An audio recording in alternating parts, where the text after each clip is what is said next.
Welcome, guys, back to the Grateful Living podcast. Today, I'm thankful to have Justin Simmons with me. Justin is the starting safety for the Denver Broncos. He is a seventh-year player who was drafted 98th overall in the third round of the 2016 NFL Draft after playing at Boston College. He was named a Pro Bowler in 2020 and All-Pro second team in 2019 and 2021.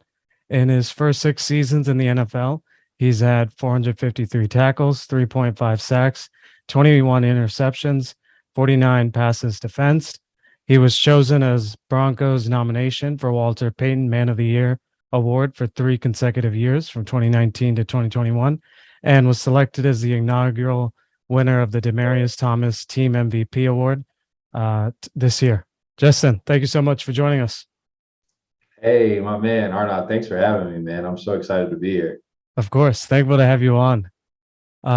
So I guess, for people that don't know you as well, do you want to take it back to your beginning, where you grew up, your family situation, what type of kid you were, things like that? Yeah, I would love to. So I was born in Manassas, Virginia, raised in Stuart, Florida. So although I was born in Virginia, I really claim Florida as home since I've been there more than, half of my life. And I grew up, so my mom is black, my dad is white. So like growing up, there's a lot of like self-identification struggles that I like went through growing up, just never feeling like I was like black enough to hang out with my black friends and then like white enough to hang out with my white friends. And so there's like a lot of like I said, like a lot of self-identification that just like a lot of turmoil that I went through growing up, but really thankful for those times because it really led me into a deeper relationship with God. And I pretty much am just like live my life by just like following like like his truth and who he says I am. And it was just so freeing, to find that personal relationship with Jesus. And I'm so thankful for that. And I have two amazing younger brothers, and they're really great. The middle one's name is Nate. The youngest is Tristan. So I'm obviously the oldest of the three of us, and they're doing great, man. My middle brother is I want to say it's Division 3 or 2 college coach in Kentucky, a school called Center College. DB coach, he's great, man. He's doing great things there. Him and his wife are expecting, I believe in January, they're going to have a baby boy. So Awesome. yeah, man, he's all pumped. Yeah. And the youngest brother just graduated college and went back home to Florida and just figuring it out, And so it was really great, man. Transitioned from high school to college, went to BC. That's where I met this amazing guy I'm talking to today. Thank you. Yeah, man, BC was fun. Had so many great memories there. Great friendships. Still have some of those friendships to this day. And yeah, was lucky enough to continue playing football there, and then even luckier to continue playing football after BC in the pros going to Denver. So like a quick little snapshot of a Yeah, little background. yeah. I'm curious, you talked about your parents being interracial. Mm. Um, as you look back at your journey, do you have any words of wisdom for someone else that's grown up in an interracial family? I'm sure there might be stories that you have of, going out and people looking at you guys, weirdly or, you know, things like that. Is there anything now years later you would give or you would have told yourself growing up? Yeah, man, that's a really good question. I think I think the number one thing, if I could like go back and tell like a younger version of me, or if I could offer any piece of advice to, maybe any biracial individual that may be listening, or things like that, I would just say like, man, it's okay to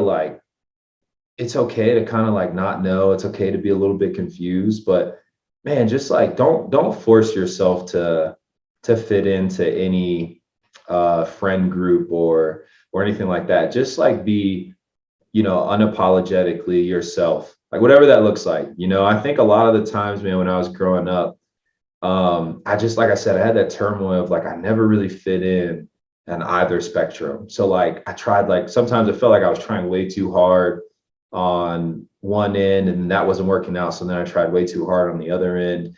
And there was always like I always say it, to like my wife or like my brothers, to see like how they were feeling when we were growing up. Like it always seemed like there's like a split personality with me for like a period of my life where I would act a certain way around the one group of people and act another way around another group of people. So if there's any piece of advice I would give, man, just be like, man, unapologetically be yourself. Like, you know what I mean? You're not one way or the other. I think that's the beauty of it though. It's almost like a unique position to be in. You kind of see both sides of the spectrum, and just be you and just let the chips fall where they may. There's no have to try and fit into any which category, or people trying to put categories on you.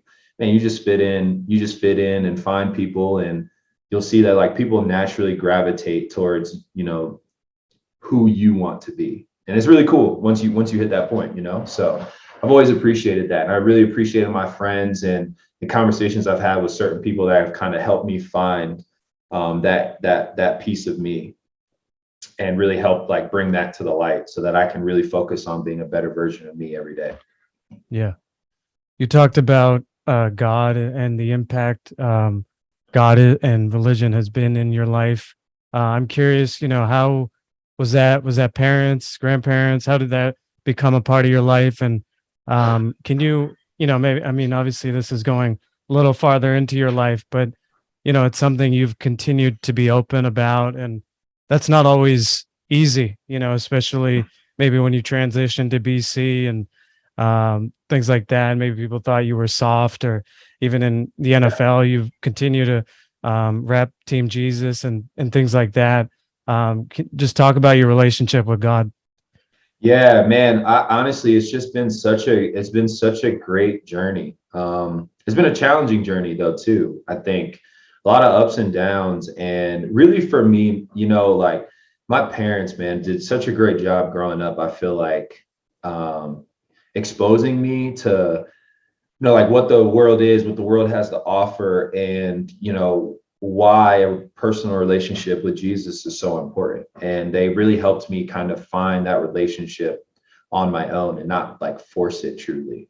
Like don't get me wrong, we went to church on Sundays. I had like, youth group on like Wednesdays, and I had Bible studies, with different people throughout the rest of the week, but it never truly felt forced. It really felt like, hey, we're doing this, you're more than welcome to come along. If you don't want to, you don't have to, type of deal. But I was always like, yeah, I want to go, and so it really helped me find the relationship for myself. I walked through, just like without getting like too deep into it, like I've walked through just so much, in my life. And it's so hard for me to think of a world or think of a version of me that doesn't operate with like Jesus leading the way for me.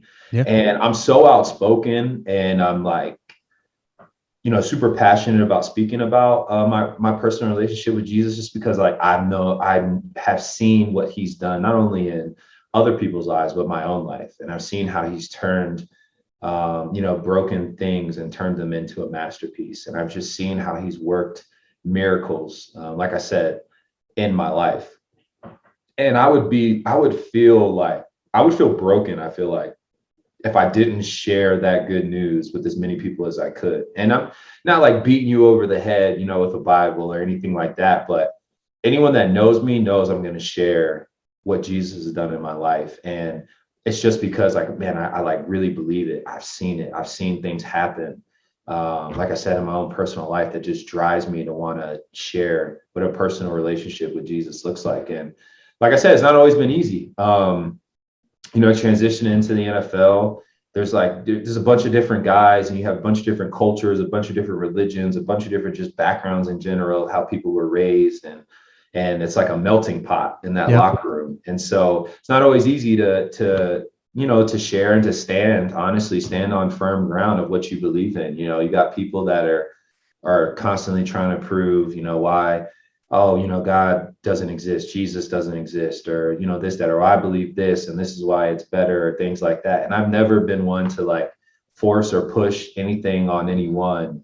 So it's always been, it's just been tough, you know. And I think the toughest part about it is when you're a Christian, there's a lot of people that aren't believers, but try to put the title of perfection on you. Like, you're not allowed to mess up. You know, you're Yeah. not allowed to cuss. You're not allowed to, you know, do this. You're not allowed to do that. And while there are, you know, there are verses in scripture, and you know how you should act, and you know what you should and shouldn't do when it comes to, you know, what Jesus says in scripture and how the Holy Spirit is speaking in your life. While all that is like in some capacities true, like that's the beauty of the gospel, right? And I've really come to terms with this pretty much like recently, really being like going through the fire, and like I said, having conversations with maybe some of my pastors, some of my really good friends from BC, definitely my wife.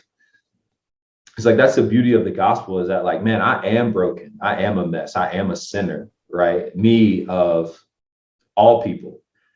And it's because of that makes the gospel so great, is that, man, Jesus already won.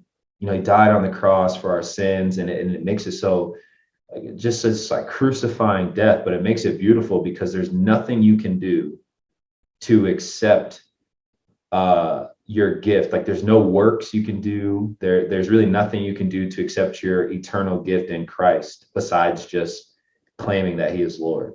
And it's like, it's super freeing, you know, for me, because there is that weight, I feel like, of like perfection. Like, you got to be perfect, you can't mess up. Yeah. And man, any of my teammates will tell you, like, I'm nowhere near perfect. We're out there at practice and I miss a big play, like I may drop a curse word, you know, Yeah. like we're doing this, I'm having conversations with my wife Taryn, and we'll have, you know, and she'll tell you like, yeah, you know, hey, Justin's not perfect. She'll be the first one to tell you. Yeah. But it's great, man. It's absolutely great, because I feel like it is in those moments where I'm able to share vulnerably, like, hey, this is who I am. You know, I'm not trying to hide. I'm not trying to run. I'm not trying to state I'm perfect. But it's through Christ that really allows me to stand on the table and to just stand firm in what I believe in. And I think that's really like a beautiful thing. And it's been fun, man. It's been really fun, like just building that relationship and trying to work through it. Yeah. 100%. You know, we're all human. So, Yeah. uh, you know, obviously sports has been a big part of your life. Uh, when did you start football? When did that happen? Did you play other sports, or was it always just football? Yeah, man. My dad was really big into keeping me and my brothers and I super busy with sports. And so I grew up playing football, basketball, and baseball, and that was a ton of fun. There was like a rule in our house: we always had to play like 3 sports, and then when we got to high school, you could trim it down to 2 sports, and then if you didn't want to play sports, you had to get a job. So at that point, I loved sports when I got to high school, so I was like, well, I'm just going to trim it down to 2 and just stick with it. And so I played basketball and football in high school. And my that was my freshman year. Then my sophomore, junior, and senior year, I really wanted to run track. And so I ran track, and I did the 400, I ran the 4x4, and then I did the high triple and long jump. And that was a lot of fun. You know, track's a super competitive field and sport. And so that was really fun too. But yeah, man, I played a bunch of different sports, and I tried a bunch of different other ones, you know, like soccer. I tried, you know, a few others, and it's just, those are the 3 growing up that stuck out the most, was football, basketball, and baseball. Yeah. You know, obviously you went to BC Division One ACC.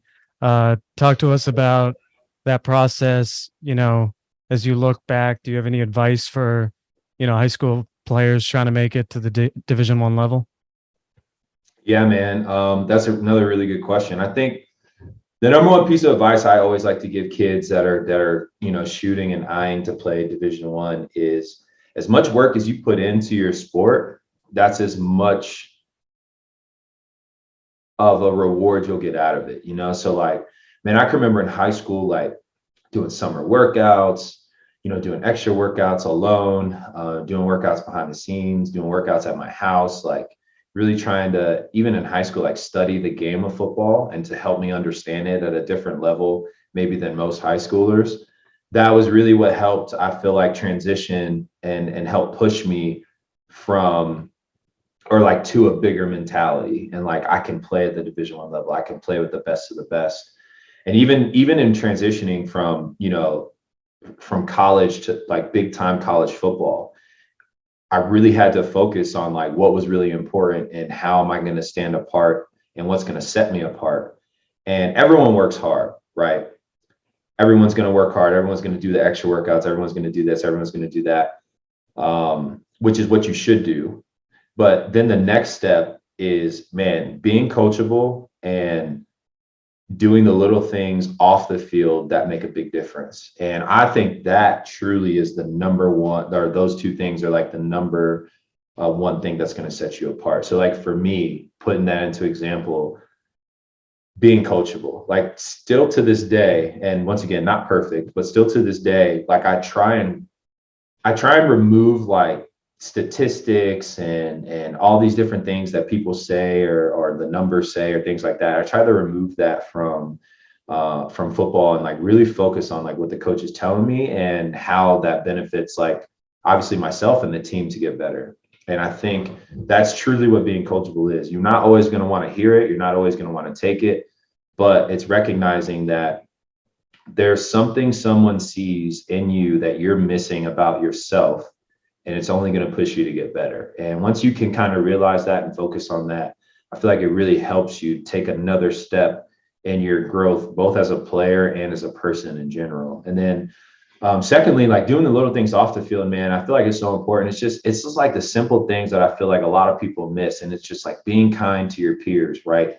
Being respectful to your elders, being respectful to your teachers, like that goes such a long way. And I didn't even realize it. You know, I got like a quick little story I always share is I was a senior in high school and BC had come to the school, you know, just to like check on me. And, you know, one of the coaches pulled me out of class and was like, "Hey, Justin, you know, just checking on you. How you doing? How's everything going? You know, how are the grades? Blah, blah, blah, this, that, and the other." And, you know, asked me a few questions like, well, how are you as a student? How do you interact with other students? And of course, like, I'm going to say all good things. Like I'm talking about myself and I want to, you know, come off as I'm a really good student and I'm respectful and all these things. And like he, you know, after that conversation was over, I went back to class and the coach was getting ready to leave. And as he's leaving, there's like a young lady that's in the hallways and he stops her and asks, "Hey, do you know who Justin Simmons is?" And thankfully it was like an acquaintance of mine. I wouldn't say we were like good friends, but we had known of each other, had a few conversations. And she's like, "Oh yeah, I know exactly who that is."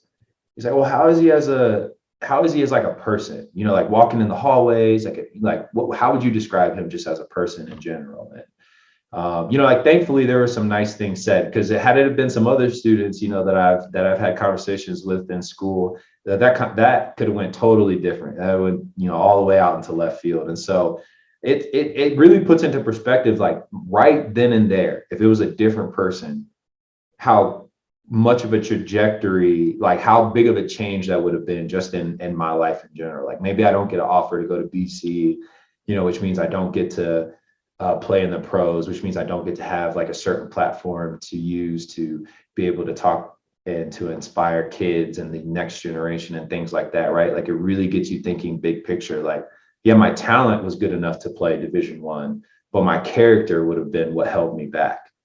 And I think like that's just like a big picture focus on like what's really important, because you're always going to find the athletes, you're always going to find the talent, but it's that character that comes with it, which I feel like really sets you apart.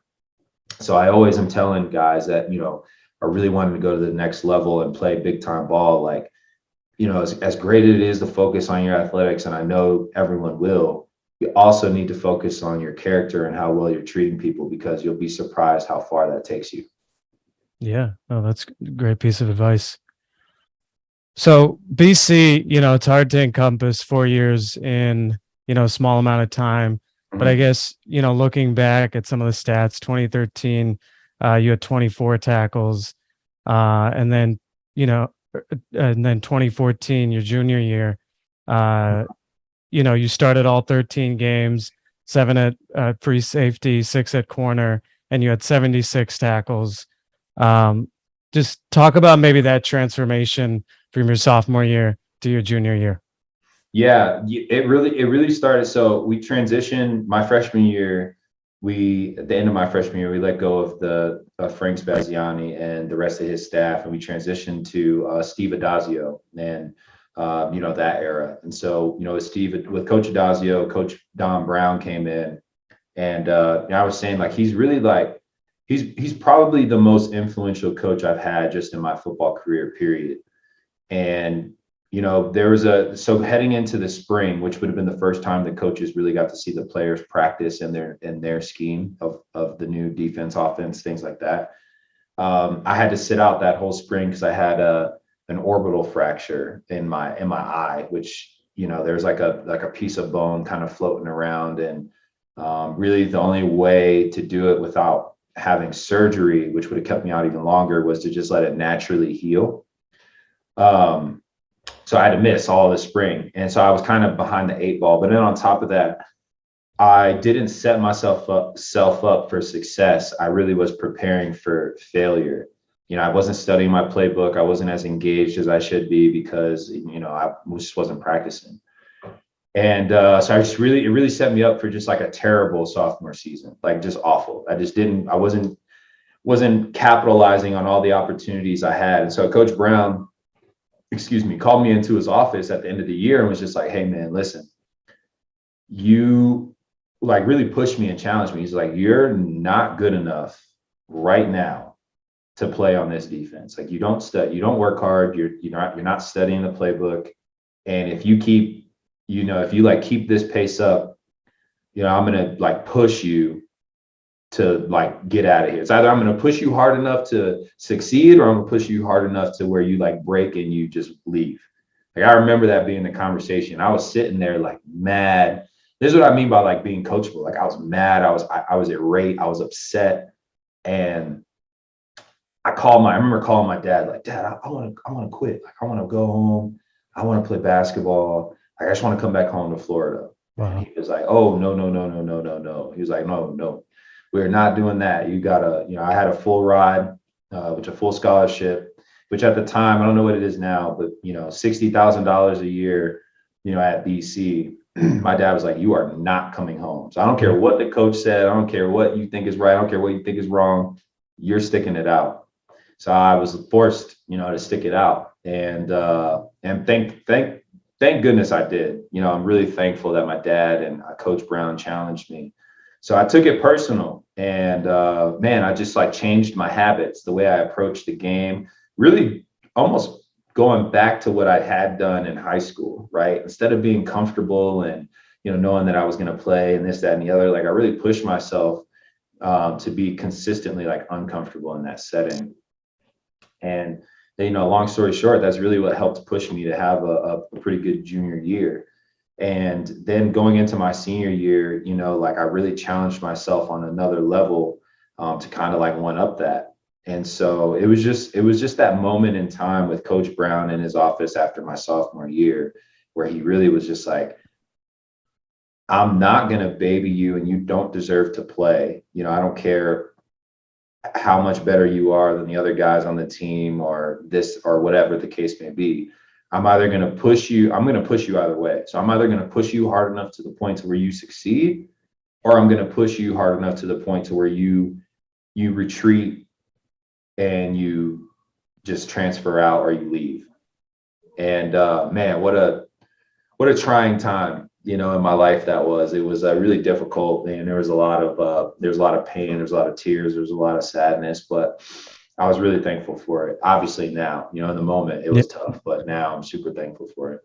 I mean, I think that goes back to some of the points you were making earlier about, I guess from my perspective of like, you'd rather a coach be honest and give you the truth of what it is rather than sugarcoat it, because the reality is reality, and it's on you to get better.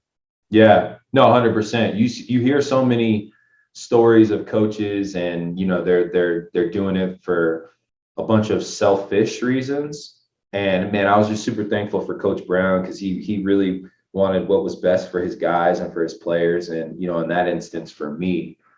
And he had to get on me a little bit because I was being a little lackadaisical with my approach to studying the game. So man, love him.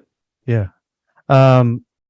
Two personal questions. The first one, as we interacted, Justin, during that time period, one thing that I was impressed with was your ability to stay true to your character. And I guess one of the examples of that is not drinking. Can you talk about how you stayed true to yourself? There's all this peer pressure. You're in a new environment.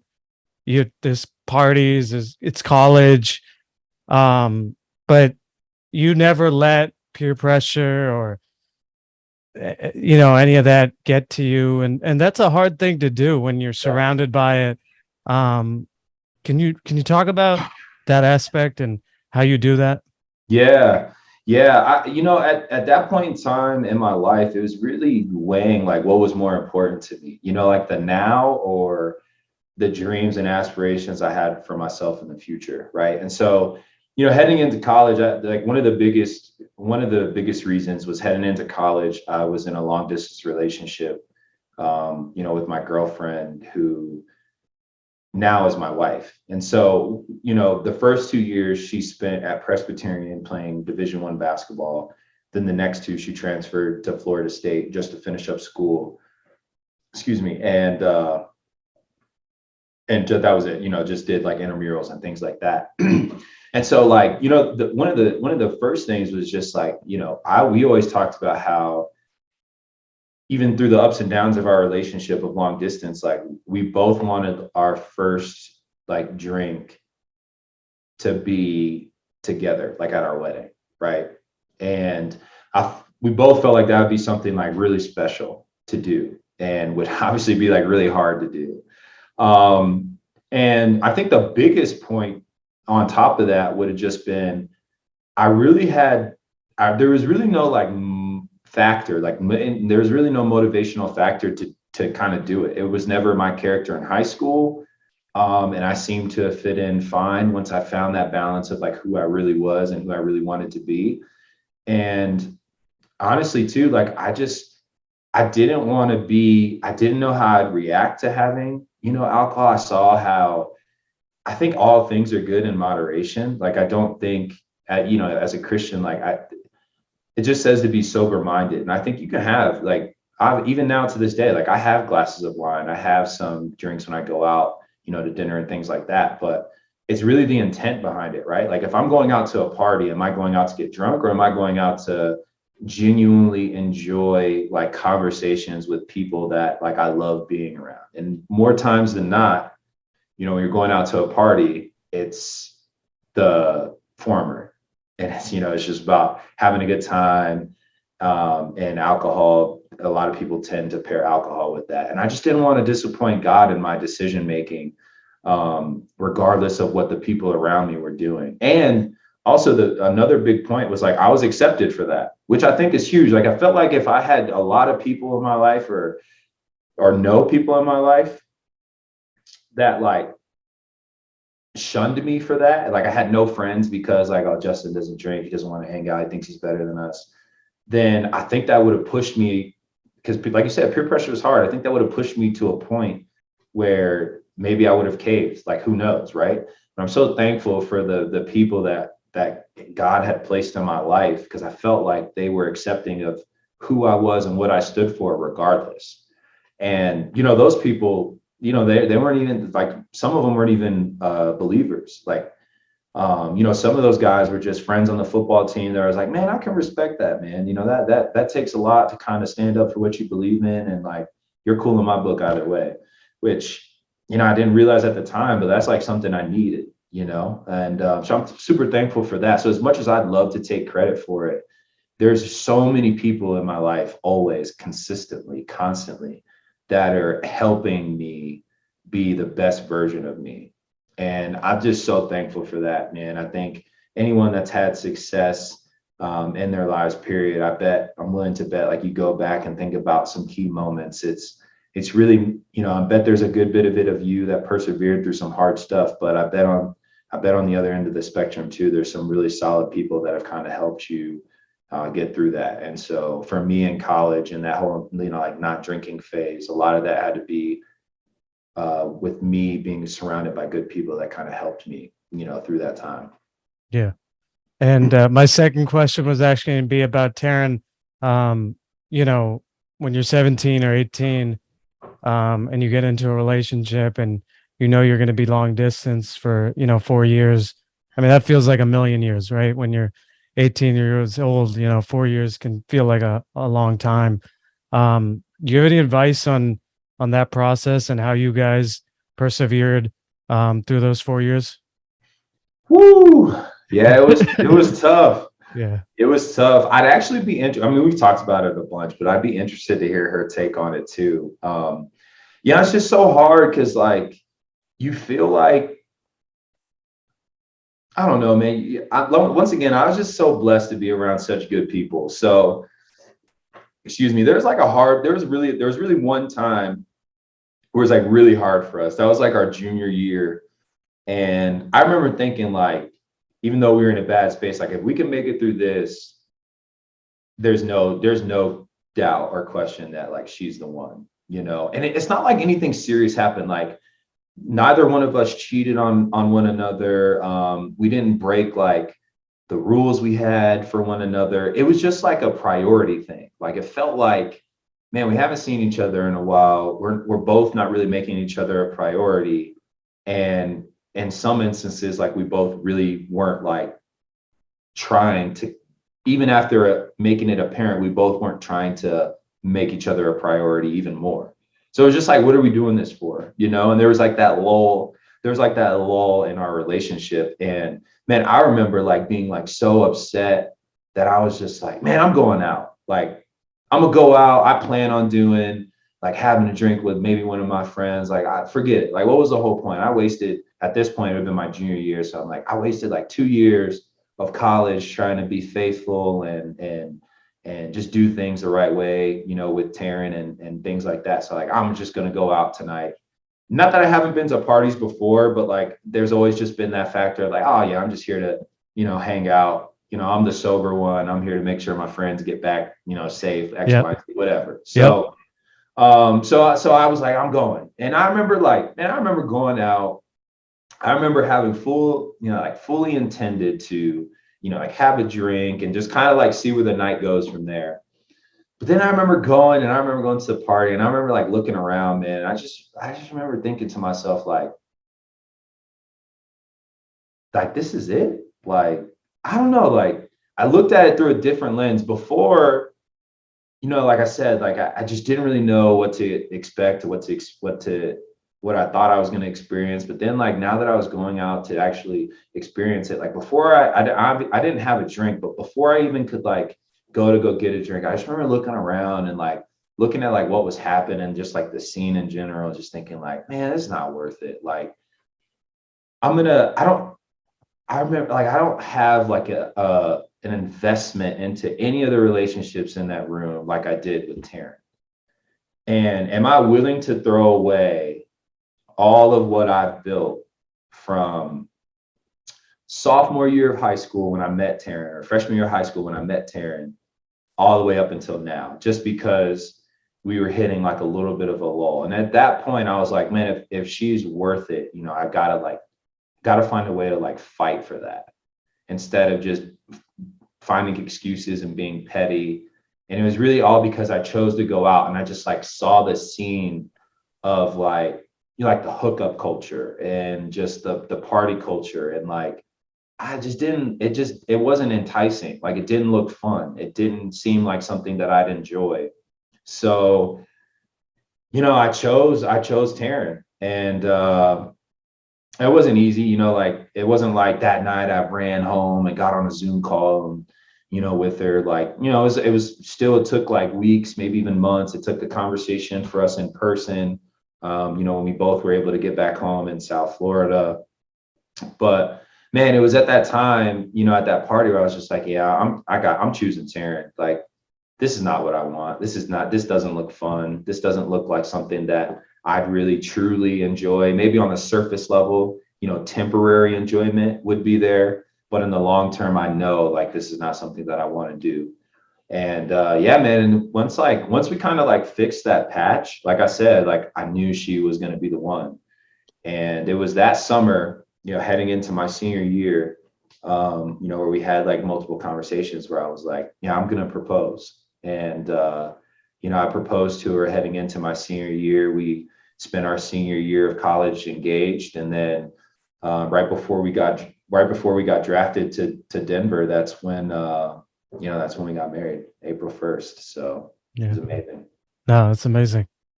Um, I guess uh, you finish out BC, you're having awesome things happen in your personal life. You just mentioned it there, but I guess talk about the draft process and um, what you remember there, any pieces of advice and uh, going through interviews and the combine and draft day. Yeah, yeah. Man, I feel like I could talk about this forever. I'm gonna share like two cool stories, or at least I feel like they're cool. Yeah. Well, one's cool, one's not so cool. Yeah. I'll start with the cool one. So I remember like I was dealing with like a lot in college, and I feel like I never really shared. And I've been more open, like more recently about sharing, just with like mental health and having open conversations with that. It's really opened me up to share a little bit more about my experiences. And so in BC, there was a lot of I had a lot of self dialogue again, just very similar to when I was growing up. And like, am I black, am I white, like I don't, like very similar to that. So at BC, even though it seemed on the surface level to others that I like held myself together in terms of like my relationship with God, or the not drinking thing or things like that, I had a lot of turmoil inside. And so I finally well, I'll start from the beginning. It was my senior year. Going into my senior year, remember I had like a solid junior year of football. And I like pushed myself even more heading into my senior year. Said that earlier. Then it was like one practice in training camp that like was completely uncharacteristic of me. Like, I've always had like when you're so competitive, and there's times where like you drop curse words like here or there, right? At least I did or do. But there was one practice where it was just like uncharacteristically, like I was just like angry. I don't know why. Like I was just angry, and I was not myself. Like I was cussing left and right, every other play, like to coaches, like I was like playing dirty in practice to my teammates. And it was just it was just not good. And I remember leaving that practice, and I didn't think about it in the moment because I was just like angry. I don't know why. And I remember leaving practice, and I called Taryn, right? At this point, we're engaged, like just like newly engaged. I called Taryn, and she was just like, I remember her saying like, "Hey, what's up?" And I started bawling, crying out of nowhere. And I remember, man, I was just like, I don't know why I'm crying. Once I got myself together, I was like, I don't know why I'm crying. I don't know what's going on. I just feel like lost. I feel like so far removed from God at this point in my life. And I feel like football is a priority, and I don't want it to be a priority. But I only have like a year left. So like I'm asking her, like, what should I do? And it was really in that point in time, like I would say I was living almost like a lukewarm Christian lifestyle for like a few years in my college days. And like Taryn really helped bring, I wouldn't say Christ back into my life. So I don't think you can like lose your salvation, but she like helped prioritize things again, like reprioritize what was important to me. And so, man, I remember having that conversation. I remember telling God, like, man, I can't believe I wasted all my college years like chasing football when I should have been chasing, you in a personal relationship with you, and talking about Jesus. And so I was just like, man, I'm giving my senior year to you. Like, after I'm gonna finish out my senior year. I'm gonna finish what I started, right? Finish out my college career, get my degree, and then I'm not gonna play football anymore. I don't care what the draft process looks like. I don't care what rankings look like. I don't care how good of a shot I have to go play pro. I'm like, I'm not gonna do it. Like, made a deal with God. And so went on to have like a pretty solid senior year. And at the end of it, I had like a couple of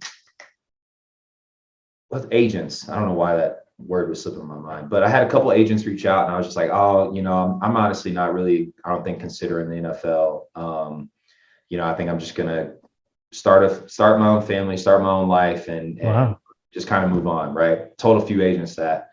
And then my coach pulled me in my office and was like, listen, Justin, you have a really good opportunity to do like amazing things in the NFL. And he had pointed me to this is Don Brown. He had pointed me to some guys that he's coached prior to BC, and how like my skill set matches up with theirs, and how they're doing great things, and how, this, that, and the other. He's trying to convince me. And I'm like, yeah, coach, I know. But I told him the story. Like, I made this deal, blah, blah, blah. And he's like, all right, well, I just want you to think about it. Right. So then I went back and I was thinking about it. I called Taryn, and it was really Taryn again. I was like, I know you know what I'm talking about, because I know you have like the same personal relationship with God, and I know you wouldn't steer me the wrong way. What do you think I should do? And she's like, well, let's make sure it's absolutely apparent that God doesn't want you to have a career in the NFL. Like, why don't you just give it a shot? And he'll make it apparent. There will be signs in your life that like it just wasn't meant to be. So I was like, all right, I will. So I started making like more and more deals. And so I said, like, all right, God, like if I get an invite to the combine, I'll do it. Like I'll go to the combine and I'll start pursuing an NFL career. Like a week later, I got an invite to the combine. So I'm like, oh my goodness. I was like, that's probably just a coincidence, right? So I said, okay, like at the combine, I remember telling God, like, all right, if I do well at the combine, like if I break all of these records, or like these records I had for myself, not like the actual records, which all were PRs for me. They all would have been personal record best, even through my training, then I'll do it. Right. And so like I did it. I broke like all my personal best records for like 5 out of the 7 events that I did, which, was obviously more than the majority. So I was like, oh my goodness. So then I remember telling him, I was like, all right. This is the last and final deal I'm going to make. If I get drafted in the 3rd round or higher, because I think I was projected like a 5th round pick, like a late pick. So I was like, if I go 3rd or higher, then, it's a clear cut sign that that God wants me to play, in the NFL. And then I was the last pick of the 3rd round. Yeah. And it was just like, oh my goodness. Like I just feel like you can't make that. You can't like write that. Like, it's just crazy how it happened. And I remember just like having that conversation with Taryn, like, I can't believe, like, I feel like God has a big sense of humor. And it was just like, I'm going to show you how much of in control I am of like what's going on in your life. And it was crazy because like I would imagine, like I was thinking to myself, man, like, there's no way. I told him I'd give football up. Like football was higher in my life than God. It was like football God, right? And so like I'm telling you, like I'm willing to give football up, like through and through. And then he just hands me the football. Like once I came to that realization, it was just like, man, no, like I gave you these talents, I gave you these gifts for a reason. Just don't lose sight on the fact that, it's for my glory. It's to spread my word. It's to spread my love. And even so, like even transitioning into the NFL, there's been a lot of stuff even through then that I've had to deal with, and it's like a constant heart posture check for me. And that's why I always say, like, it takes a village, man. It takes a village of people consistently pouring into you. And so that's a fun little story. But and then at the combine, oh my goodness, the combine is just like, I think it's like the worst experience I've ever had in my life. Like you go and you're having like, this is the biggest interview of your life, or at least my life, right? Yeah. And so like you're there for I think 3 days, 4 days maybe. Like you get there the first day and you have a bunch of interviews, you know, you're filling stuff out, you have medical exams. Everyone's making sure you're healthy. Then the second day, you're like talking to coaches, you know, you're getting ready to do combine prep, you know, you're working out, whatever the case may be. Then the third day, I think is actually when you do like the combine, but every day. So like the first day I got there after all the medical exams and I had like interviews with coaches leading all the way up until like 2 a.m. Then I'd finally be able to go back to my room and go to sleep. But I had to be up at 4 a.m. for like a drug test. Then I had to take like the Wonderlic test and I had to do a bunch of other tests. And it's like, man, I got 2 hours of sleep. How am I supposed to be my best version of me if I got 2 hours of sleep? Yeah. Then later on that day, I had more interviews with coaches. I didn't have like any time to nap. Like I had more interviews with coaches. I had to like study playbooks of like all these different teams. And I remember like I had more interviews again till like 1 a.m. Then I had to wake up at like 5 a.m. again to get ready for like my combine. And I'm like, all right, it's been 48 hours and I've literally had like 6 hours of sleep. How am I supposed to perform at my absolute best Yeah. if I've only had 6 hours of sleep in like 48 hours? But that's Yeah. like what the combine is for. I don't know if a lot of people know this. Yeah. Obviously, the people that have been in the circle of the combine would, but the combine is made to break you down to, you know, like the worst possible conditions to see how well you can perform. So it's actually kind of amazing to see like how many guys perform like really well at the combine, because I know like what they went through, and it's just like a lot of interviews. It's a big interview process, a lot of hands you're shaking, and a lot of the conversations you're having. So that's like my not so fun story. It was just like all the stuff you had to go through. Then you had to go perform. It was just like, yo, what is going on right now? But I didn't have any. I know a bunch of guys talk about like the crazy questions they got or like the crazy interactions. I didn't Yeah. have any of that. All my stuff was pretty straightforward and simple. So I don't have any, crazy stories like that. Yeah. No, that's a very interesting story, and it's interesting how you can merge the two purposes, and see the purpose of it after. I guess, first camp, rookie year, um, you're with Aqib Talib, Von Miller.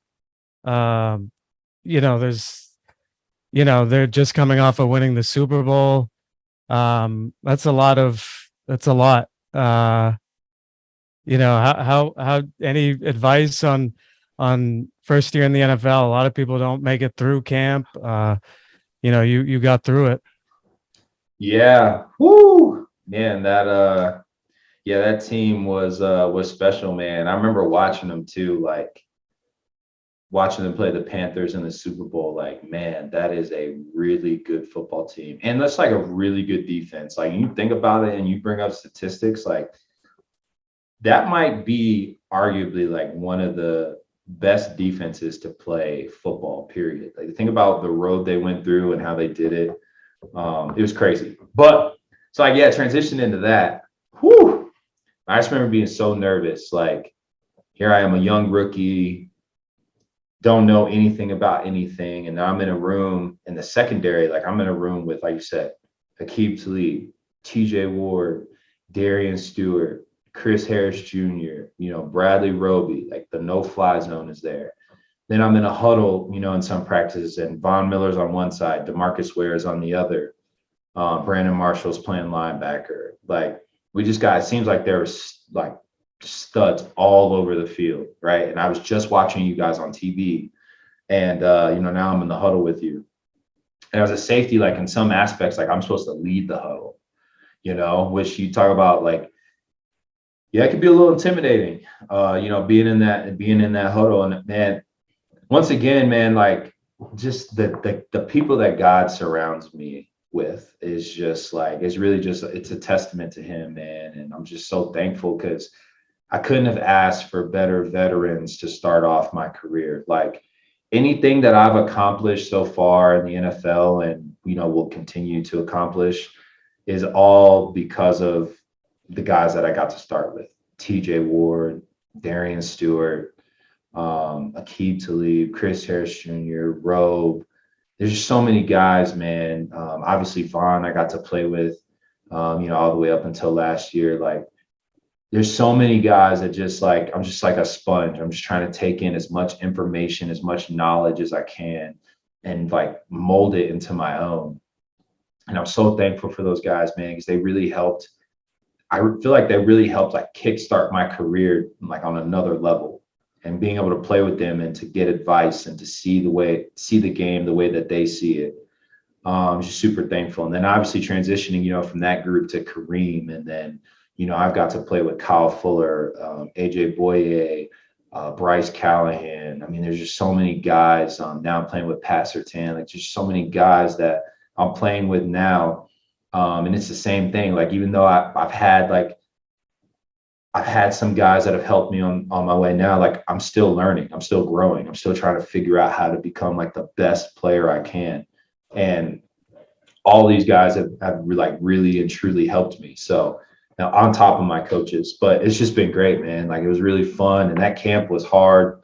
My first ever camp, it was hard. It was challenging. But it was worth it. It's all worth it. And you go through it and, like, your most challenging times can really push you to help grow. And that's why I said I was so thankful for Coach Don Brown, because I felt like I really haven't hit as challenging of a time as I did then with Coach Brown, than like ever in my career. So even though that camp was hard, it was really fun to reflect, or it was really easy to reflect on like some past like heartaches and really focus on that to really help push me through my hard time now. But it was good. Really thankful for it. Yeah. Again, very similar to kind of BC in terms of year one, 3 starts, 24 tackles. Year two, 13 starts, 63 tackles. Year three, 16 starts, 98 tackles. That progression over those 3 years, is there any like, is it just experience with time? Is it films? I mean, how have you, gotten yourself continually better each year? Yeah, I feel like it's all that, right? Like, I feel like any and everything you can think of, or I'm gonna say, like, all that is what accumulated to having like consistently a better year. Like, everyone talks about like that 1% you can do that will help grow you as a person or grow your game, or whatever the case may be. And it was really just focusing on like that 1%. So um, it's focusing on like, man, what can I do this year a little bit better about with like taking care of my body? What can I do this year a little bit better about my film study? What can I do this year a little bit better, with like my practice habits? What can I do this year a little bit better, in games than I've done in prior years? What can I do a little bit better this year with my communication as a safety? Like, I feel like each and every year, and then like I said, on top of that, man, the guys that I'm around, right? Like, I played with D Stu for, I think, like as a starter for, I want to say, 2 or 3 years. Obviously I got to play with TJ Ward for a year. Like, I got to play with Chris for like 4 years. And so I got to play with Kareem now heading into year 4. And it's like, man, I like, what are they doing? And all these guys are successful. Like, what are they doing? What can I take from them and implement into my own preparation or study and game plan? And talking about taking care of your body, like, what can I do? And it's a focus on all those things, right? Like, what do I need to focus on when I'm studying my opponent? What do I need to focus on when I'm studying myself? What do I need to focus on when studying a new defense that is being installed? What's important about this specific call? Where's my help? Where isn't my help? Where should my leverage be? Where should my teammates' leverages be? Like, it's recognizing all those things. And when you start mastering some of that stuff, like, it really helps put you in the driver's seat to success. Like, really focusing on the smaller details as the years go on. And there's always something. I don't think like you ever hit a point to where it's like, okay, I've kind of like mastered everything. Like, there's always something that you can that you can take out of a film study or preparation, taking care of your body or practices or games or anything, everything. And so it's really just been fun, like each and every year, like finding like, man, like I got to get better. What am I going to get better at? How am I going to get better at this? What did I do last year? What did I miss on this year? So there's always something, it just makes it fun. You're just like consistently challenging yourself. Yeah, man, it's great. Was there an adjustment mentality wise of going, obviously you're playing like Tom Brady or Patrick Mahomes and um these are guys, especially when you were younger or like in college, you're looking up to them. Mm. And now you have to be at an ability where you're like, I can intercept these guys or things of that nature. Is there a mentality that you have to change in terms of, you know, getting to that point of like I don't know if that makes sense. Like, does the confidence come from mentally just being crazy enough to think I'm at their level, or is it through the preparation you realized, you know, I can compete with these guys, and so you have the confidence not to view them as a like, idolize them and just, you know, understand, hey, no, I am good enough. I am smart enough to, understand what Mahomes is doing here and then Mm. intercept him. Yeah, yeah. No, that's a good question. It took, I would say like my first year, like that's when I really experienced that. Like I'm like my first game, it's the Super Bowl rematch, right? Like the Broncos the year before won the Super Bowl against the Panthers. The first game, my first year, my rookie year, which was the next year, was Broncos open up their home opener, first game of the year at home versus the Panthers. So it's like a Super Bowl rematch. It's a Yeah. big game. And I'm out there on the field, and I mean, there's Cam Newton. I'm, Luke Kuechly, a BC alum, on the other side. I'm playing defense, and Kelvin Benjamin was a big time player then, and like there's just guys all over the field, and I'm just like, you know, and at like at college, like I played against Deshaun Watson, I played against Lamar Jackson, I played against Jacoby Brissett, like big time players, right? Guys that have been successful in the NFL. But there's something about playing in the NFL, first ever game where it's just like, those big time moments. And I don't think I necessarily thought about it like when I was on the field and playing, but I found myself often my rookie year reflecting after the game, like, yeah, I didn't really think about it, but like I was on the field with Tom Brady. Like I just played against him. Like I just played against, this guy, I just played against that guy.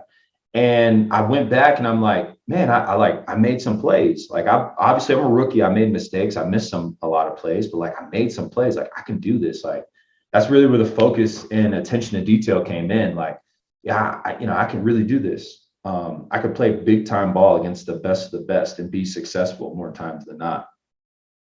And it's just like you said, each and every year is just finding that growth, finding the consistency in my game and the inconsistencies that I can grow on. So man, it was just it was crazy, thinking about it all and thinking about it right now and looking back on it. So now when I'm out there on the field, like I'm not even really thinking about like, oh, here's this guy, oh, here's that guy.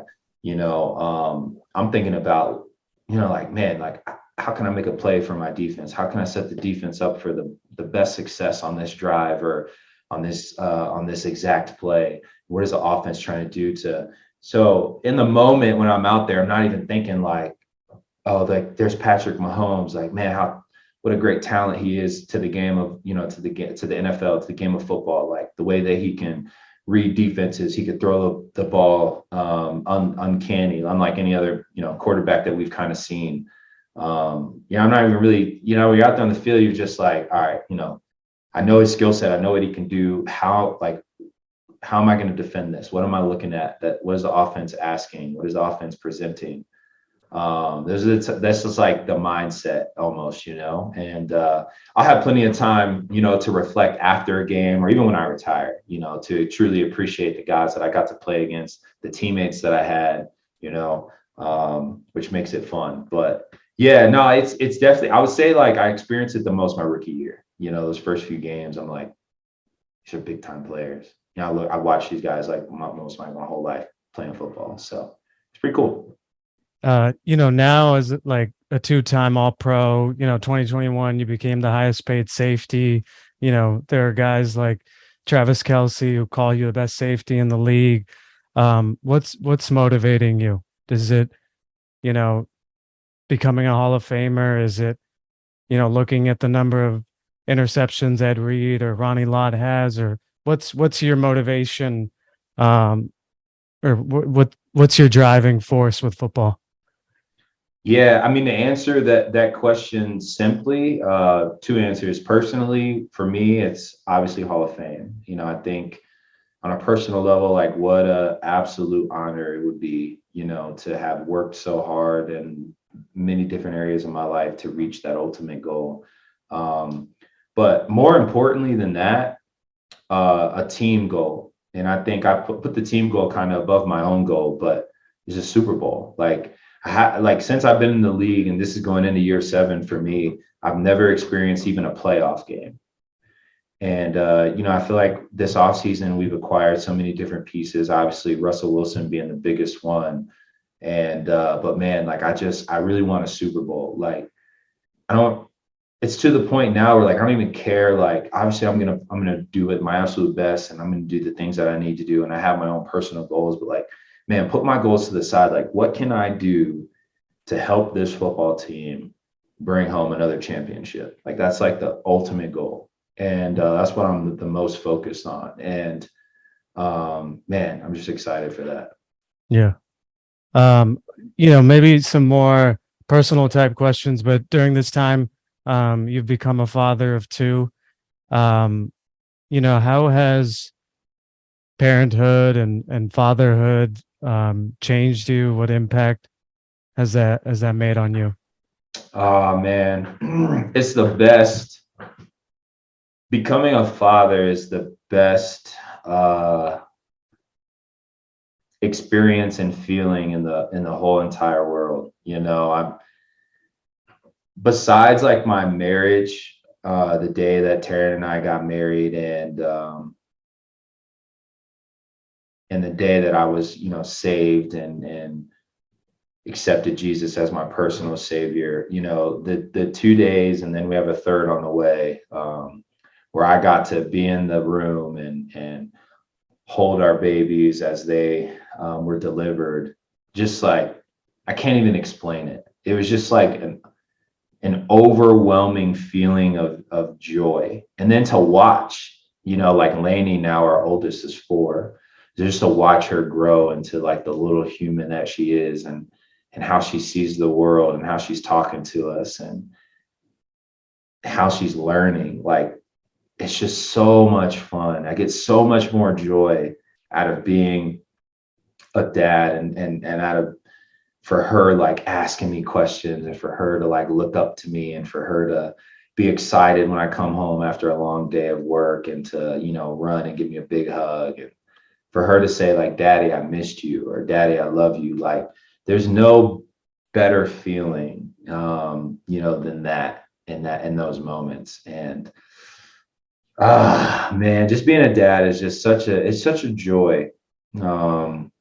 Man, I love them so much. And Lainey's 4, Shay's 9 months, currently, and you have a baby boy on the way in November. And Congratulations. yeah, thank you, man. It's just such a joy. Parenthood is such a blessing. So much fun. It's a lot of work, but it's so much fun. I think Taryn and I enjoy it so much. And like I said, there's a lot of trying times, but it's so worth it. You take them off drop them off their first day of school, and you take them to Disney, and you just find like little joys in life that you're just like, you're like, now I love Disney. Like I love Disney growing up, but like going like the last few years before kids, it's like, oh yeah, I mean, like sure, we can go to Disney. Like, it's not that magical. But now that I get to go with my 4-year-old, like everything's magical. Like I'm like living through her. Like she's like, Dad, look, it's Elsa. And I'm like, yeah, it's Elsa. Oh my goodness, it's Elsa. And, we're waving to the characters. We're doing the breakfasts, we're doing the dinners, and we're doing the shows, we're doing the rides, like stuff like that. Like, Dad, I had the best day ever. Like, it just makes it just makes fatherhood so much more fun, man. And I can talk about this for hours. I'm sorry, I'm rambling, but it's just such a joy. I absolutely love every single minute that I get to be as a parent, both the good times and the bad. It's just so much fun. Yeah. One other thing that you've been active with um, is social justice, especially in the offense of 2020 and George Floyd. You didn't hesitate to speak out. I'm curious, what made you feel comfortable doing that? That puts you out into the world. A lot of comments. Everybody has their own opinion, and I looked at some of those comment sections, and I mean, you were responding to people and things of that nature, and just talk about your relationship with social justice. Yeah, man, good question. It was tough. I always thought about like, what am I gonna say? Like my words hold different weight because I'm not just representing me. I'm representing the NFL and more specifically the Broncos and some aspects. And so it was tough. I remember that would really weighed on me. But I feel like it was way too important not to say anything. And honestly too, like I had two teammates, Brandon Marshall, who played linebacker, and Demaryius Thomas. And there's a point in our career, or in my career, where like they were kneeling, like the whole kneeling thing, right? Mm. Like social injustices in America, and they were kneeling. There's only like a select few players at the time that were kneeling. It wasn't a bunch of guys, and those were two of them. And I remember like all the hate and the backlash they were getting, and I had like constant conversations with B Marsh, like like, why are you kneeling? Like, why is it important? Are there benefits from it? Like, I was just asking him questions, like just trying to understand. And man, in those combos, like it really helped open my eyes. Like it didn't matter to him, it didn't matter. Like it didn't matter what people said, it didn't matter the sponsorships he lost, it didn't matter what people said about him as a football player, it didn't matter what people said about him as a person. What mattered, what was like standing up for what he believed was right. And he couldn't, I remember him telling me like he couldn't live with himself knowing that he had an opportunity to stand up for something he believes in and like not doing that. So I remember thinking to myself, like, yeah, like, yeah, I can relate to that. If I feel like I'm like, then I started asking myself, like, well, what do I believe in? Like, how do I see this? What am I hoping to do with the platform that I have? Like, how am I going to positively affect change in this? And so that's when I felt like like I can speak out because other guys have already, paved the road for that. B Marsh, Demaryius Thomas, um, just so many different guys, right? Like obviously Cap leading the way. And that's what really made it easier for me to kind of speak up, speak out, stand on like solid ground in that. And because I believed it. And then I reached a point where it was like, I don't really care what people think. I don't really care what people say. I know who's for me, and I know who wants me to win in life, and I know who wants me to succeed. And it's those opinions that matter. Ultimately it's God's opinion of me that matters. It's not really, I don't really care what someone that's the biggest Broncos fan in the world that I've never met and says like I'm a disappointment, to them and their family. Like there's no weight there. There's no merit. What you think of me as a person and who I know I am and who, God says I am and who Taryn says I am and who my really close friends say I am, that matters to me, you know, and I want their words to speak louder than someone else's words that I've never met. And it was just important for me to really stand on that and to be bold enough to stand on that. And so I'm thankful for B Marsh and for DT and for numerous amounts of people in my life at that time that really helped me to be able to boldly stand up for what I believe in and what I believe is wrong and some things that are happening in our world that's just not right. And I was just thankful, really thankful for that. It was really, a lot of times you just sit back and reflect, and there's so much growth in that part of my life, and I'm really thankful for it. Yeah, and the discussions that happen, even if they're negative, at least, people can Yeah. provide each other's perspectives and maybe Yeah. change some who are more open. Yeah. It's Uh, so good. yeah. I'm curious, Justin, as you've gotten into the NFL, 2021 became the highest paid safety. How has the effect of fame been for you? You're a young guy in your 20s, with a lot of money. People know you.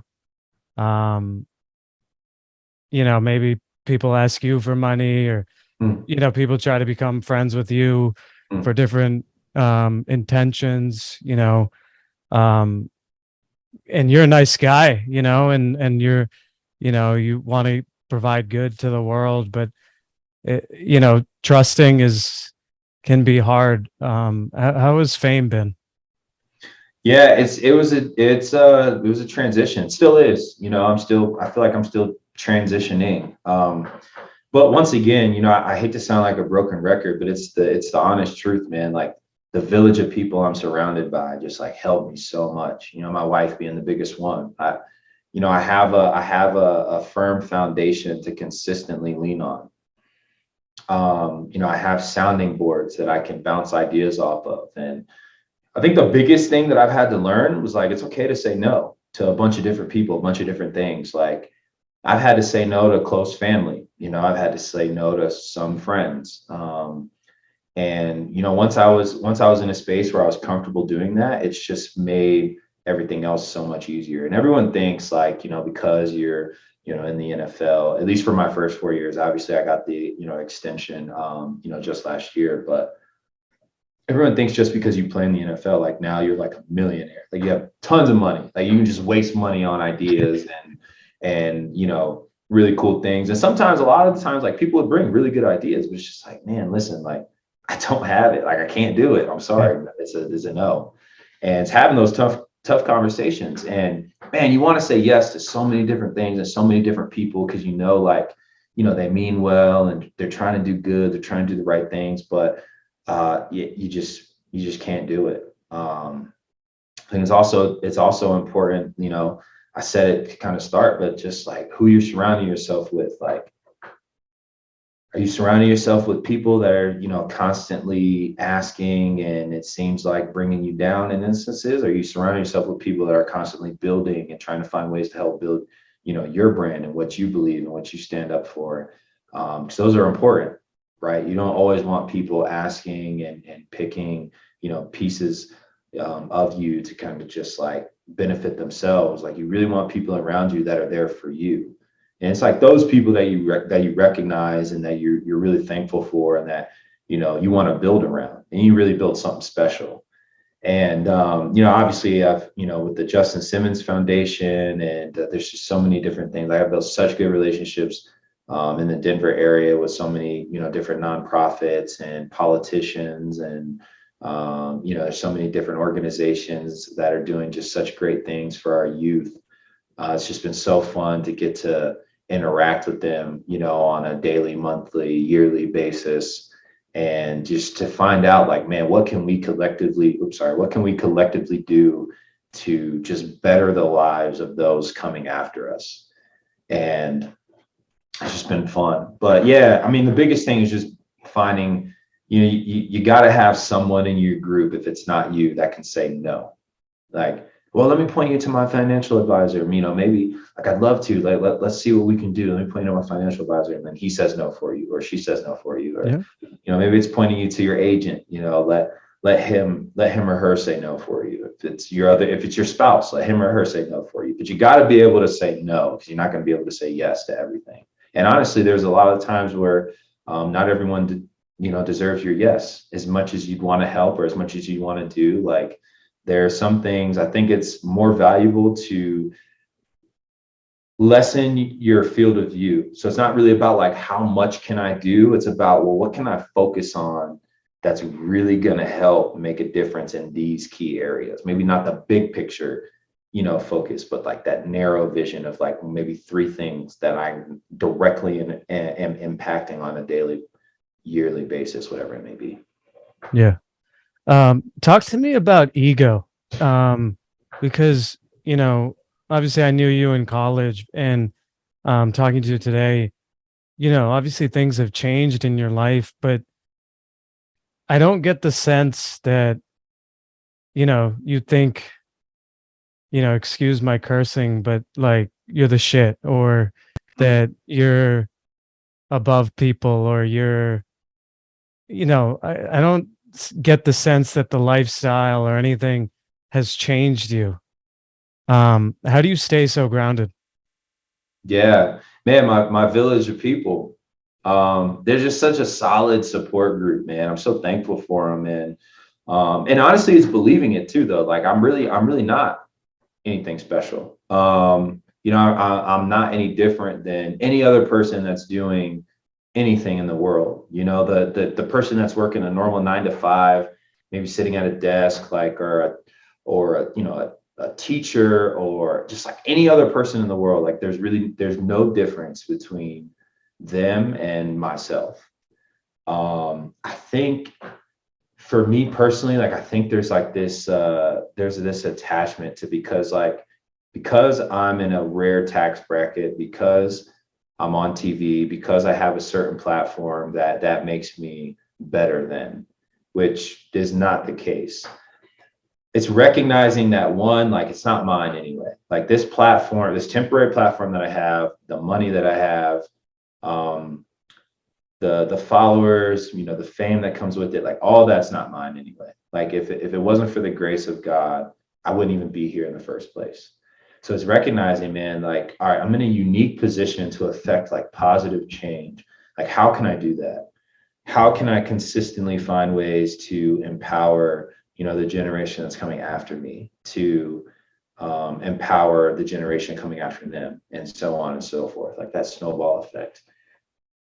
And once you like sit in that, and you marinate in that, and you rest in that, it's really easy, man, to just recognize, like, yeah, I'm not better, different, but that doesn't make me better. Just because I have like a bigger platform in terms of like my audience doesn't mean that that's more special than a person, than like a basketball coach at a local high school, or a teacher that's working with, students, right? Like we're all set up for unique positions to have positive change, like our own sphere of influence. And I think that's really special. Like I think, for example, like Arnav, like in your hometown, like there are probably people in your own hometown, wherever that is, that would value your opinion and your statements on things more than they would value mine. I have no grounding in terms of like where you're from. Like I could say, and it's crazy how that happens. Like I could say the same exact things you said, and it relates to people in your hometown more, because like you get it, you're there, you've been around, you know the lingo. And I think that's what's important. So when you recognize it from that standpoint, it's like, man, I'm really like, am I special in God's eyes? Like, of course, like we're all special in God's eyes, but in the bigger scheme of things, like I'm no better than you. I'm no better than a fan that's watching me play. We're just in two specific instances. And it's also recognized, like I didn't get here on my own. I think that there are certain people, and I saw that growing up in my hometown. Like if there's certain, if my friends got the same support that I got, I think they'd be in the same exact position I'm in. So it's not that I was better athletically. It's not that I was better character wise. Not that I was better, academically. It's just I had a different type of support. I had people that looked out for me on a consistent basis. So that doesn't make me any better, right? So it's just like recognizing that, and really dying to yourself daily, of like trying to convince yourself that you are, like listening to people that are telling you are, when in the grand scheme of things, you're not. Yeah. Um, obviously a lot of your fans view you very highly. Um, we've talked a little bit about this, but um, you know, you're a human being. Um, you have struggles, you have low times, you have challenges. I'm curious, is there any, you know, thing that you would like to share in that realm of Mm. of something that you feel like that people, when they, as they, because they only see NFL making money, all this. Yeah, Is there life's some? perfect. Yeah, yeah, that's what they see. Yeah. Is there, whether it's a fear or a low time that you've had, or, um, I mean, it just sounds stupid from my perspective but like a human story, a human story, Yeah, yeah, yeah. of Justin Simmons, anytime over your life. Yeah, yeah. I think it's a great question. I think, man, one of my biggest fears is that like I'm not there for my family, more specifically, like my children. Like I'm so I'm so busy with football, and I'm so busy and tasked with like how do I get how do I become a Hall of Famer? How can I like make my game this much better that like I miss out on key moments in their lives, right? Like obviously, like there's just day-to-day stuff, whether I was in the NFL or working at regular like a 9 to 5, like I'm gonna miss some things, right? Like that's just, I mean, that's in everyone's life. Everyone's Yep. gonna miss some things. But Yep. I mean like the key things, like my daughter, it's like her first day of school or her first practice, her first like music recital. Am I gonna miss like my wife's pregnancy here in a few months? Like, Yeah. like what am I prioritizing? Like I want to make sure, like that's my biggest fear is like when I retire, like, was it worth missing key moments in my family's life? Maybe not. I'm gonna miss a good majority of things, but is it worth missing the key moments? I think, that's like what I'm weighing for myself, right? Like that's what I'm always like constantly, not constantly, but like thinking of and I like have fear moments of. And so there's that little bit of insight. And I think on another level, man, like yeah, I think like being just like anyone else, you have feelings, like there are things that affect you, the things that bother you, and a lot of and then some guys are more outspoken than others in terms of guys that play sports professionally, but you gotta like watch what you say. You can't just say anything you want, because you have a certain following behind you. But then in that same breath, like if you are that type of person, like that's okay because that's who you are. Like focusing on that. And I think like the biggest part of my growth in my life, outside of like my relationship with Christ, has just been really like that whole, and I mean still going like the Black Lives Matter, like movement. And it's just like I've lost so many. I was like really hurt. I lost so many friends. I've lost like even some family members like that I just don't really talk to anymore because of that. Like a lot of people in my hometown I don't talk to anymore because of that. Just like a lot of hurtful things that I've like watched them say, watched them post. And it's like, man, like, I don't know, like I'm mixed, but like my dad's black. So like when they're saying those things, like I'm just like picturing like what they would say like about my dad. That was my dad, like with like certain instances that has happened to, Black America. Like what if that was my dad? You'd be saying the same thing if it was my dad. And I don't know, like that stuff just weighed on me really heavy. Like it made it a little bit more personable. So it was just really difficult going through that. And I think that it just affected like my relationship with my family. It affected my relationship on the field. It affected my relationship with just like different demographics, different demographic group of people. And yeah, it was just tough. It was tough, like walking through that. Which is why I said like I've been a little bit more open because like I've had to go to like some therapy for it. Just like mental health stuff. Like we've had just amazing people in the building for the Broncos that like help you talk through things, help you work through things, and it's. I'm just thankful for it. It was weird and awkward, just like talking about like what's bothering me, my feelings, because as a man, I've always felt like, like you just put it off to the side and just keep trucking forward and worry about it, at another time, or like no one really cares. We're all struggling through something. Like who cares? Your worries are not better than like my worries. But thankful because once I finally like broke some of those barriers, it was so much easier to just like talk about it, to express it, to explain it. And a lot of the times, I've recognized that I just need to say something to someone, and maybe I get advice, but a lot of times I don't even want to like hear advice back. Like it's just me venting. I just need to vent. I just need to talk about this with someone. So yeah, it's been difficult, but that was probably one of the more trying times in my life, just focusing on what so many of like people I considered like really good friends or even some family were saying about what was going on or what is still going on around in America. Yeah, it was disappointing, so a lot of growth there for sure though. Yeah. One thing that happens, as your career has gone on, I'm sure time has been something that you have less of.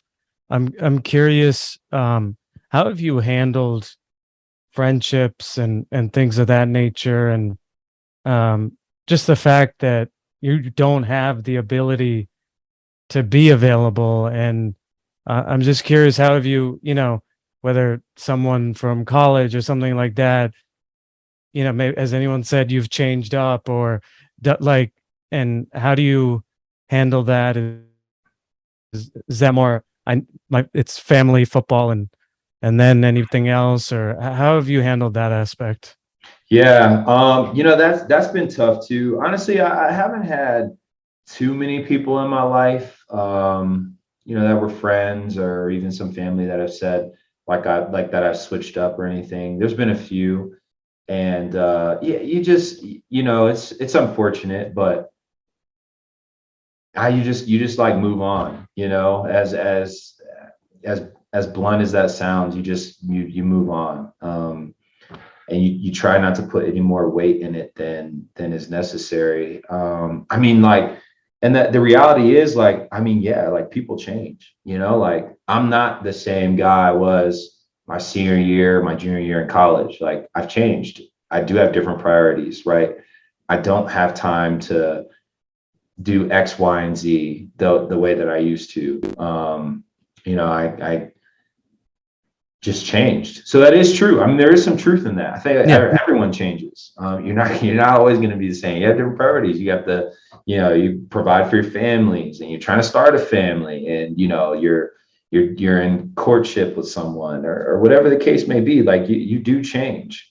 And I think that's okay to accept and to recognize. But like me as a person, I haven't changed, but like my priorities have. So it's okay recognizing that. And I think I've really, instead of like focusing on the people in my life that have like tried to shame me for different things that have happened in my life in terms of like my career or things like that, instead of really trying to like focus on that and like correct that in some way, shape, form, or fashion, it's really recognizing and thanking the people that recognize that, hey, yeah, different things have changed in your life, man. I realized that, like, and they support that. It's focusing on those relationships that I've found to be the most exciting, and really worth it. That relational equity is worth investing into, and that's been a lot of fun for me doing that. And like I said, it's been tough. There's sometimes people in your life that come and go, and that's not always easy. There's some tough conversations there, and things in that nature, but for those that understand and that stick around and support you for being you no matter what, and challenge you to consistently be you no matter what, that's where it's important to recognize that stuff.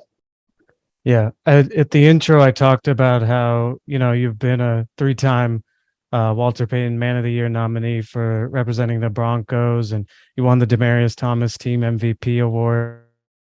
You have your own foundation. What drives you to do good? I mean, you could just play football, be with your family, and then just be lazy, you know? What drives you to be a part of the community, um, and incorporate and add that, obviously it's not a stress, but it's a commitment, and it's something that um, you don't need to do, right? Yeah. You could be lazy. Yeah. The biggest driving factor for giving back is what I said earlier, is the fact that I did not get to where I am currently in my life solely because of me. So once again, like there's nothing really about me that makes me better than anyone else. And I've seen people in my life that are more athletic, that academically are better than I was. Or whatever the situation may be. But the reason why I am who I am is because like I was invested into relationally, I was invested into personally, I was invested into academically, I was invested into with like my sports and the drive of that. And so like if I can do that for other kids, if I can do that for the younger generation, then I'm helping them reach the best versions of themselves. And that's like the ultimate goal. Like I'm only reaching, and I still have a ton way to go. Like I've only currently in my life right now reached this point because people invested into me. And I think that just shows the power of investing into people and believing in them and giving them a shot to reach their goals, their dreams, their aspirations. And you can see like how they can make a difference. And that's what Taryn and I want to do. That's the whole point of our foundation. It's not to like uproot or insert ourselves into something that someone else is already doing an amazing job with, but it's just like focusing on like, man, hey, here's a nonprofit, here's an organization that's doing great work for our youth, and we're partnering with them to bring more awareness to like, after school program care for our kids, or we're focusing on them, on this because of their big brother, big sister program. We're focusing on this to recognize like how this place does scholarships for kids that can't afford it to go to college, like whatever the case may be. Like we're constantly trying to partner and find amazing people that are doing amazing work with our youth so that we can support them on reaching their best versions of themselves, which is like so much fun. It's honestly like my favorite thing that I'm doing. It's just like investing to our youth and finding out ways to make them the best versions of themselves. And we both like really, really, really love doing that, which is great. So, unfortunately, Demaryius Thomas passed recently. Yeah. It's a teammate and friend of yours. He's a teammate, I think, for 3 seasons with you. Is there a story that you have, or a character trait of something that all of us can incorporate that was, part of DT's spirit?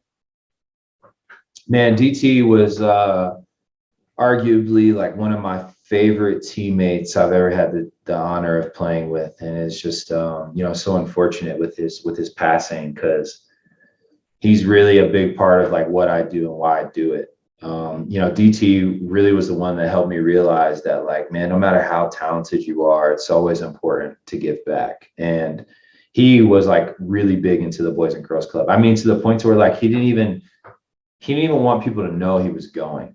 Like he just went and played with the kids and would FaceTime like Jimmy Butler, or would FaceTime like all these other people that he knew, and showed the kids. Like he just wanted to go and be around the kids and like love on them. That's what he was about. He was about loving, on kids and teaching them about love. And it was just so, it was inspiring, like for me to see that from a all Pro Bowl, in my opinion, like Hall of Fame receiver, like it was really eye-opening to witness that. Like, man, that's what I want to do. That's exactly what I said. I remember telling myself, that's what I want to do. I want to be that guy.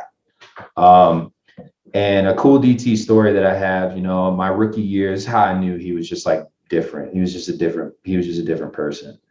My rookie year, I'm in the cafeteria, I'm, making myself some coffee, getting ready for the day for meetings, and, in walks DT like right behind me. And he's like, hey man, what's up? What's up, Jay? I was like, what's up, Brooke? How you doing? I'm like, man, I'm good, man. It's like, well, how's everything? How's everything? How's life? And I was like, man, everything's good. It's like the middle of the season. I'm like, I feel like, I'm pretty settled in the playbook. I feel like I've kind of learned it all, and just trying to take command, and really make myself, like the best version of me that I can for the team. And, just want to try and help win games here. And you guys know how to win. So I'm just trying to like insert myself to help win games. And he almost like cut me off while I was talking. It was like, man, I'm not asking about football. I don't, like football's football. I don't really care. So how are you doing as a person? Like I know you were married. Like how's your wife? Like, how are you guys doing? How are you doing? And I was just like, and I like bluntly, like, I was just plainly like, I'm good. My wife's good. We're good. Thanks for asking. But I remember walking away from that, like, man, I didn't know what to say because I didn't think anyone really cared about how I was doing. No one's really asked me before, like, how am I doing as a person? But DT was the first one. And so that's when I realized, man, I'm like, yeah, he's different. You could tell like he's just built differently. Like he actually cares genuinely about people. He actually genuinely cared about me, in that moment to ask me like, how am I doing in life, not in football. So that's my like favorite DT story that I have. He was really special. Yeah. And one last question, 2022 Denver Broncos, obviously major changes. Russell Wilson is now your quarterback. Um, any hopes or goals or um for this season, anything you want to manifest as the season comes close to starting? Yeah, obviously the goal, and we've made that apparent, and obviously we feel like we have the team to do it, and it's going to take a lot of work. No, we're nowhere near that right now, but Super Bowl, like we're here to compete for a championship, and there's a lot of small steps first, right? Like win the opener, win the home opener, win the West. We obviously want to be our best in December, towards the latter part of the season. And, you need to win the playoff games. You need to win the games that matter the most and all that stuff. But like the ultimate goal, man, is a Super Bowl. And, not hiding from that, believing in that, believing in the team, believing in each other, have unrelenting belief in the guys that you're going to war with each and every Sunday. Yeah, that's the biggest thing. And I think everything else, man, we'll take care of itself. Obviously, you got to have like small picture focus for your big picture dreams, but a Super Bowl, that's the focus of the team, and everything else will take care of itself. So I'm excited though. Yeah. Having Russ in town, and there's so many guys. We got DJ Jones, we got K'Wan Williams, we got Kareem back. Obviously, our receiving core is disgusting. We got Melvin back for another year, running back with Javonte, and our O line solid. It's going to be a really, really, really fun year, man. I'm more than excited for the season, as well as like Broncos country should be excited. So I can't wait. I can't wait. No one has higher expectations than us, and I can't wait to to speak that into fruition. It's gonna be fun. Yeah. Well, Justin, thank you so much for coming on. We talked about a lot. If there's anything else that you want to, obviously so many people look up to you, but from the school of Justin Simmons' life that you want to say, feel free to say it. If not, what's the best way to support you? Yeah, man. I want to say thank you to you, and for this platform, for the ability to just come on here candidly and just be myself, and to just speak on different topics of my life and my career. And I just appreciate the platform to do that, man. I've obviously seen some of the other podcasts and the people that you got to talk with, and man, you're doing such good work. You're doing such good things, and I just appreciate the candid conversations. The genuine, candid conversations. I think they're really amazing, and just thank you for that. And the best way to support me, man, is really like through the foundation. I think you visit Justin Simmons Foundation .org, and you'll go through that, and you'll see what we're all about, and you'll find different avenues of how you can support that. But you can find that obviously by typing in the address, or you can follow my socials. It's all over my socials, which is just Justin Simmons, or J Sims SIMMS 1119, and you'll be able to find what my wife and I are about and what we're supporting. So just appreciate all the support, and so thankful we finally found time to do this. Really more on my end, so thanks for making the time. But yeah, man, thank you, and thank you for all the support. Thank you, man. I appreciate the kind words. And, a lot of that is, being, influenced by who I was surrounded by, as you Yeah, talked about. And, that's a big thing with your impact, um, the way you carried yourself throughout college and the way you've carried yourself throughout life, you're changing people's life. There's not a lot of guys that get married young.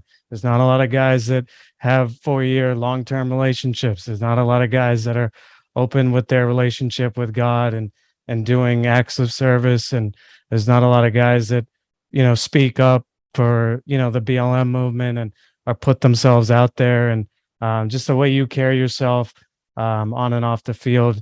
You're a great person to follow, and thank you so much for coming on, brother. Appreciate it. oh man, that means a lot. Thank you, man. Appreciate that.